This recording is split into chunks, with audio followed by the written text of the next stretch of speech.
బౌద్ధానికి యవనుల భిక్ష. జాతక కథల జాతకం 4వ భాగం. గౌతమ బుద్ధుడు మరణించిన 400 సంవత్సరాల వరకు అతని ప్రతిమ చిత్రం ఏదీ అందుబాటులో లేదు.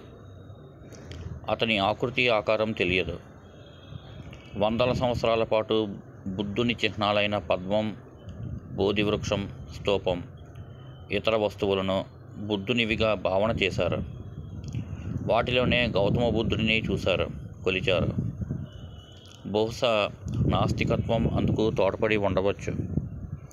గ్రీకుల లేదా యవనుల యువరాజు అలెగ్జాండర్ క్రీస్తు పూర్వం 323 సంవత్సరం ప్రాంతంలో హిందూకుష్ పర్వతాలు దాటి, జీలం, రావి నదులు దాటి ఆనాటి భారత భూభాగంలోకి అడుగుపెట్టాక అనేక రాజ్యాలు గెలిచాడు. అప్పటికి ప్రస్తుతం పాక్లో ఉన్న తక్షశిల నగరం బౌద్ధుల నగరంగా ఉంది. అంబి అనే రాజు పాలించేవాడు. అంబి అలెగ్జాండర్కు లొంగిపోయాడు. అప్పటికే గ్రీకుల శిల్పకళ ఉన్నత స్థితిలో ఉంది. గ్రీకులు తమ దేవతల విగ్రహాలను, ప్రతిమలను పెద్ద ఎత్తున రూపొందించారు. తమ దేవతలకు మానవాకృతి ఇచ్చి ఆరాధించేవారు. ముఖ్యంగా అపోలో దేవుడి ప్రతిమను ప్రతివారు పారవస్యంతో భక్తిపూర్వకంగా కొలిచారు. గ్రీకులు లేదా యవనులు బౌద్ధుల మధ్య యుద్ధం ఏదీ జరగలేదు. పెద్దగా వైరుధ్యం లేదు. ఆ మిత్రత్వంతో అలెగ్జాండర్తో పాటు వచ్చిన అనేక మంది శిల్పులు, కళాకారులు బుద్ధుడి పాలరాతి ప్రతిమను తమ దేవుడైన అపోలోకు అతి దగ్గర రూపం ఇచ్చి రూపొందించారు. ఇదే బుద్ధుడి తొలి ప్రతిమగా గుర్తింపు పొందింది. కేశాలంకరణ, వస్త్రాలంకరణలోనూ అపోలో బుద్ధుడు ప్రతిమల్లో పెద్దగా తేడా కనిపించదు. ఇవి రెండు ప్రస్తుతం బ్రిటిష్ మ్యూజియంలో భద్రంగా ఉన్నాయి. అనంతరం గాంధార దేశంలో బౌద్ధ విగ్రహాల విశ్వరూపం ప్రదర్శితమైంది. ఆ రోజుల్లో ఇండో గ్రీకు ప్రాంతంగా గాంధారం విలసిల్లింది. వ్యాపారం విస్తారంగా జరిగింది. ఇప్పటి బమియాన్ లోయలోని 500 అడుగు ఎత్తైన బుద్ధ విగ్రహాల ఆనవాలను చూడవచ్చు. 2001లో తాలిబాన్లు వీటిని రాక్షసత్వంతో పేల్చేసిన సంగతి తెలిసిందే. అంటే ఇప్పుడు మనం చూస్తున్న బుద్ధుని రూపం వాస్తవమైనది కాకపోవచ్చు. అతని వాస్తవ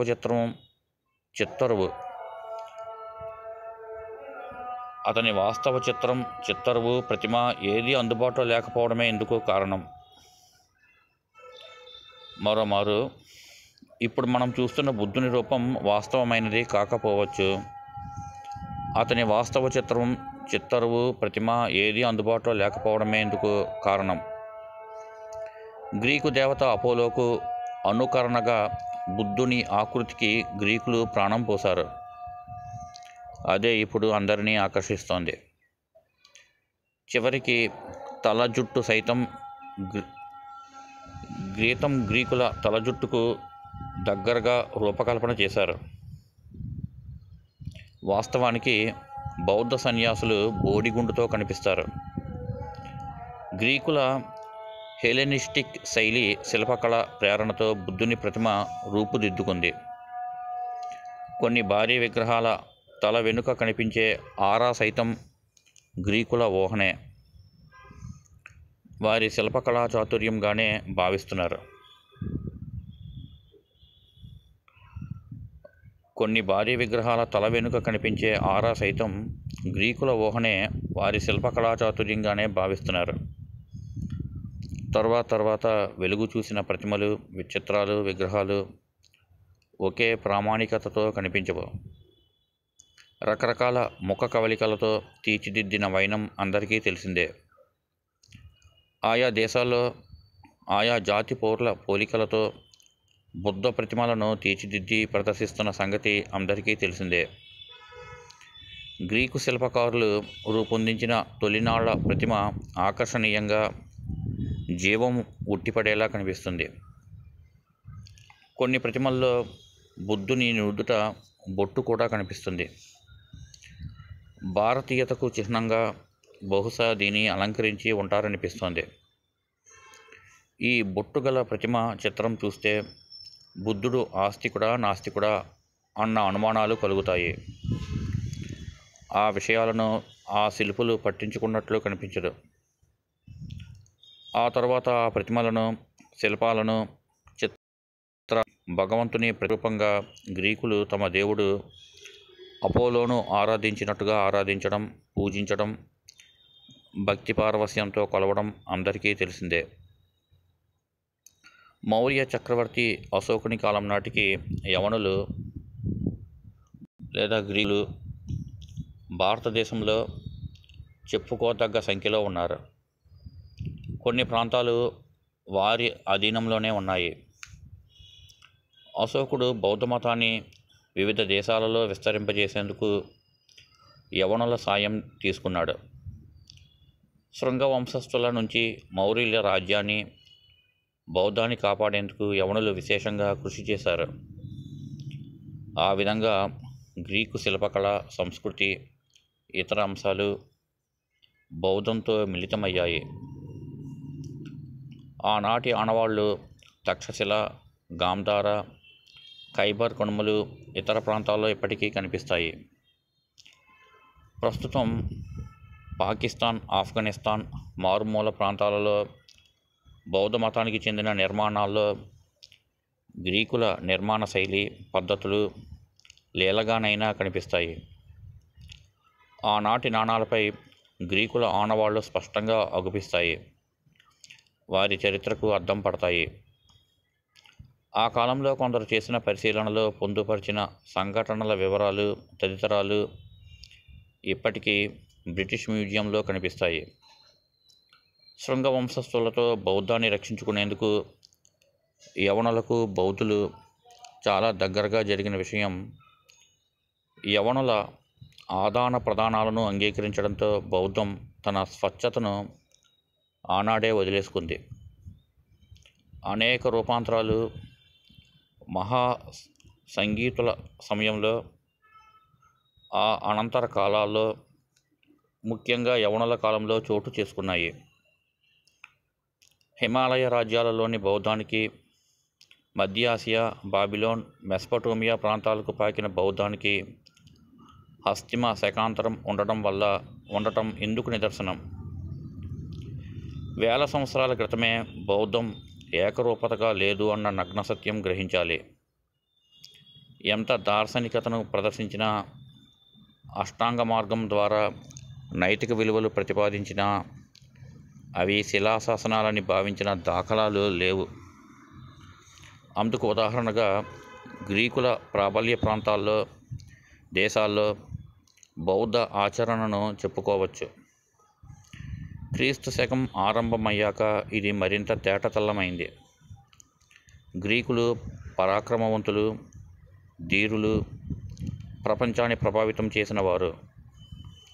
తమ పాలనా పద్ధతులు, శిల్ప కళారీతులు, సైనిక శిక్షణ, ఆయుధాల తయారీ, గుర్రాలపై సుదూర ప్రాంతాలకు ప్రయాణం, ఇలా వారి ప్రభావం ప్రత్యక్షంగా కనిపించింది.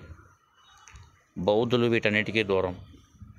శాంతి, ధ్యానం, సమ్యక్ దృష్టి, అష్టాంగ పద్ధతిని ప్రాచుర్యంలోకి తీసుకొచ్చేందుకు కాషాయ దుస్తుల్లో, భిక్షాపాత్రలో, పరివ్రాజక జీవితాన్ని, ఆరామాల్లో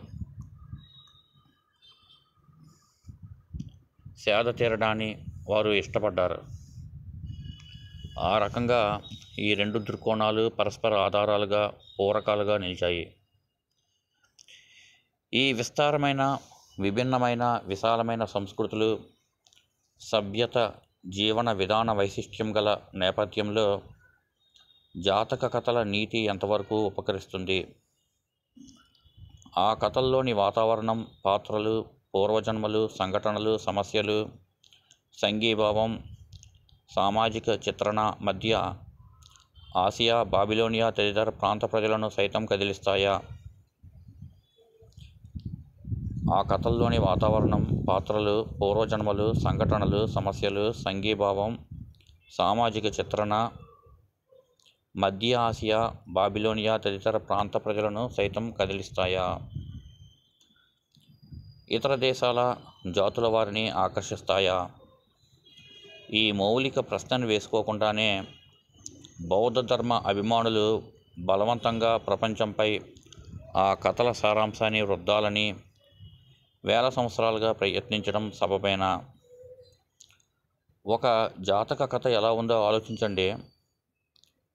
జౌతవనంలో బుద్ధుడు ధర్మపీఠంపై కూర్చున్నప్పుడు ఉత్తమ సంజాతులైన 30 మంది ప్రముఖులు బుద్ధుని బోధనలు వినేందుకు అక్కడికి వచ్చి చేరుకున్నారు. వచ్చిన వారు బుద్ధుడిని పూలతో, సుగంధ ద్రవ్యాలతో పూజించారు, చామరాలు విసిరారు. బుద్ధుని బోధనలు స్వయంగా విని ప్రభావితులై పరివ్రాజలయ్యారు. ఉపసంపద అంటే సంఘంలో సభ్యత్వం పొందారు. అనంతరం భిక్షువుల్లా చేవరాలు కట్టి శ్రమణ ధర్మాలు నేర్చుకున్నారు. 2 మాతృకలను కంఠస్థం చేశారు. తర్వాత జరాపీడిత జంజాటం నుంచి, సంసార లంపటం నుంచి విముక్తి కల్పించమని వేడుకున్నారు. బుద్ధుడు 38 యోగ పద్ధతులు చెప్పి తగినవి ఏరుకోమని సూచించాడు. ఎంచుకున్న వాటిని వారు సాధన చేశారు. దాంతో వారు ఈ ప్రపంచంలో ఏది పవిత్రమో ఏది కాదో గ్రహించే స్థాయికి చేరుకున్నారు. అప్పుడు వారు పూర్తిగా బౌద్ధ భిక్షువులయ్యారు. చివరన బుద్ధుని చుట్టూ ప్రదక్షిణలు చేసి భక్తిభావంతో భిక్షాపాత్రలు, చీమరాలు చేపట్టి బౌద్ధాన్ని లోకానికి చాటేందుకు బయలుదేరారు. వారిలో స్థవిరుడు సైతం ఉన్నాడు. గత జన్మల్లోనూ స్థవిరుడు బోధిసత్వుని వెంట ఉన్నాడు. ఇది కథ. ఇంతటి వ్యక్తి ఆరాధన అద్భుత ధర్మమవుతుందా? ఎవరికి వారే ఆలోచించుకోవాలి. ఈ వ్యాసాన్ని అందించిన వారు శ్రీ ఉప్పల నరసింహం గారు, కథా రచయిత. Phone number 9957881799. ఈ వ్యాసం సోమవారం 1/20 నాటి ఆంధ్రప్రభ దినపత్రికలో వచ్చి ఉన్నది. స్వస్తి.